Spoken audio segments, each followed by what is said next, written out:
Salam brothers and sister dimanapun berada saat ini. Jumpa lagi dengan saya dalam video kali ini. Selamat menyaksikan dari awal sampai akhir ya. Mohon agar tidak di skip. Jika bro and sis merasa diberkati, silakan dibagikan. Tuhan Yesus memberkati. Salam Bapak Ibu, selamat beraktivitas. Tuhan Yesus memberkati. Haleluya. Amin. Bapak Ibu mohon maaf, aku pakai masker karena aku lagi sakit gigi, tapi udah bengkak-bengkak rahangnya. Di sini Bapak Ibu, aku mau bersaksi tentang penglihatan saya pada tanggal 8 bulan Mei 2023 lalu.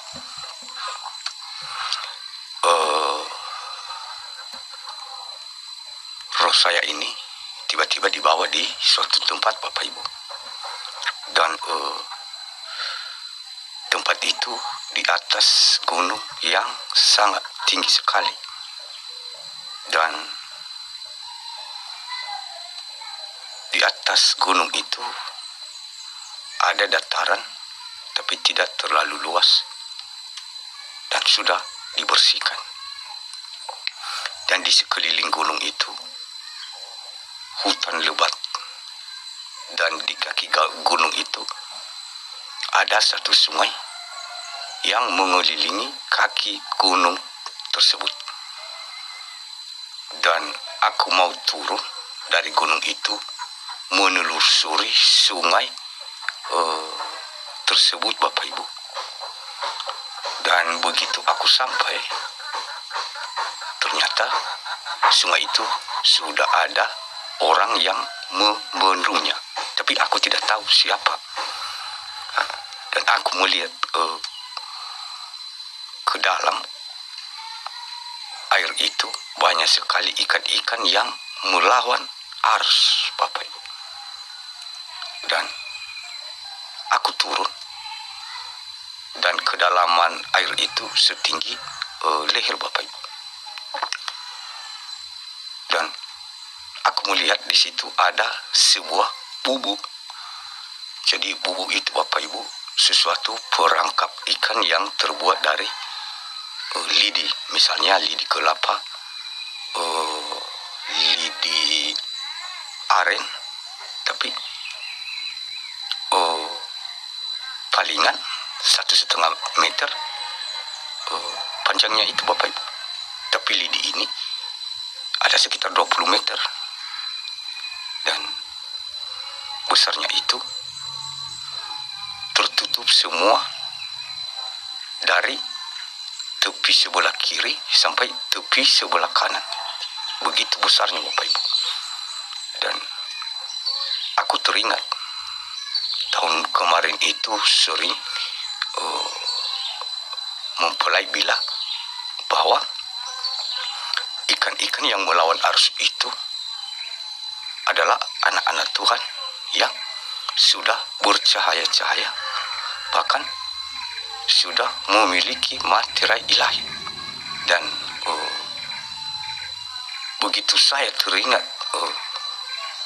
itu Bapak Ibu, aku cepat-cepat angkat kepala perangkap ikan itu, dan aku tengok di dalam, dan ada sekitar kurang lebih 10 ekor yang sudah terjerat di dalam perangkap tersebut.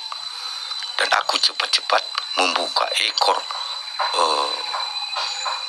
perangkap ikan tersebut dan mengeluarkan ikan yang sudah terperangkap itu. Dan aku secepatnya mengeluarkan bubuk itu, tapi satu kali sampai di atas air dan jatuh lagi, dan aku lagi angkat dan sampai di tepi sungai dan terguling lagi Bapak Ibu. Dan aku kerahkan semua kemampuan aku, dan akhirnya aku berhasil mengeluarkan perangkap ikan tersebut sampai di atas tepi sungai. dan tidak bisa digeser lebih jauh lagi Bapak Ibu dari tepi sungai itu karena kaki gunung. Dan tidak lama kemudian aku lagi menelusuri arus sungai tersebut. Dan di situ lagi Bapak Ibu ada perangkap ikan yang seperti tadi, tapi besarnya lebih besar dari yang sebelumnya Bapak Ibu. Mungkin kita tahu kapal laut yang besar itu ada 2 kali kapal laut itu besarnya Bapak Ibu. Dan aku secepatnya menengok ke dalam, tapi tidak ada yang sudah masuk di dalam perangkap tersebut Bapak Ibu. Dan aku lagi angkat dan tidak sampai di atas air dan jatuh lagi, dan aku lagi gerakan seluruh kemampuan aku Bapak Ibu, dan hanya sampai di atas air dan jatuh lagi karena ukuran besarnya lebih besar dari yang pertama. Dan aku berdiri dan aku menoleh ke belakang di tepi sungai itu. Tiba-tiba ada orang rumah, terus aku panggil dia, ayo turun, kita secepat keluarkan perangkap ikan ini. Kalau tidak, kita segera mengeluarkannya. Semua ikan-ikan yang melawan arus yang ada di dalam sungai itu yang sudah dibendung pasti akan terperangkap di dalam perangkap ikan ini, karena apapun yang lewat tidak ada jalan keluar selain masuk ke dalam perangkap tersebut Bapak Ibu. Dan dia turun dan aku semangatin dia, ayo kita angkat. Dan satu kali kami angkat sampai di atas air, jatuh lagi, sampai lagi di tepi sungai, terguling lagi. Tapi kami tidak merasa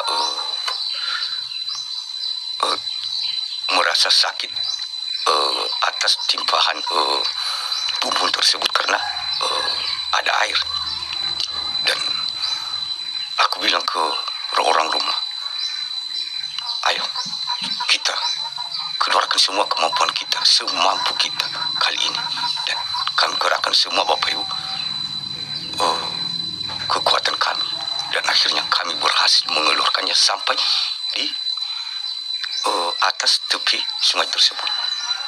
Tapi begitu pula Bapak Ibu, tidak bisa digeser lebih jauh lagi karena itu kaki gunung. Nah,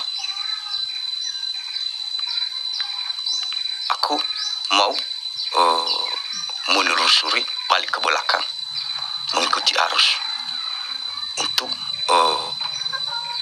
menghancurkan yang bendungan yang tadi. Dan aku tidak bisa menghancurkannya Bapak Ibu karena sudah dibangun terlalu kokoh. Dan aku juga cuman aku lubangin aja Bapak Ibu, bolongin aja supaya airnya itu lancar. Dan setelah itu aku naik ke pinggiran, ke tepi sungai itu, dan aku menengok di sebelah sungai itu ada 2 orang laki-laki Bapak Ibu. Tapi laki-laki itu tinggi, tapi tidak besar, tapi tidak juga kurus orangnya, hitam. Dan mereka tidak pakai baju, hanya memakai celana pendek warna hitam. Dan kedua tangan mereka itu mereka sudah gendong di belakang Bapak Ibu. Dan aku menatap mereka, dan kedua lingkaran mereka, mata mereka ini agak hitam, kebiru-biruan Bapak Ibu, keduanya. Dan aku menatap mereka terus, dan mereka menunduk Bapak Ibu. Sepertinya mereka itu malu karena sudah sempat ketahuan olehku. Mungkin menurut mereka saya mengenal mereka, padahal saya tidak mengenal mereka Bapak Ibu. yang seorang itu ya memang saya kenal, tapi cuman sebatas internet aja. Tapi yang satu orang itu saya tidak kenal, tapi kalau aku ketemu sama orangnya atau fotonya ya mungkin bisa aku kenal dia. Tapi setelah itu Bapak Ibu, aku meninggalkan mereka dan aku juga terbangun. Jadi aku tidak tahu bagaimana lagi, karena aku sudah pulang. Apakah perangkap ikat tersebut mereka lagi pasang atau tidak, saya tidak tahu Bapak Ibu. Jadi kira-kira begitu Bapak Ibu tentang kesaksian saya. Dan terima kasih banyak kesempatan yang sudah diberikan kepada saya, dan selamat beraktivitas kembali, dan salam. Tuhan Yesus memberkati selalu. Haleluya. Amin. Terima kasih Bro and Sis yang sudah menonton. Sampai jumpa lagi pada video-video berikut ya. Tuhan Yesus memberkati.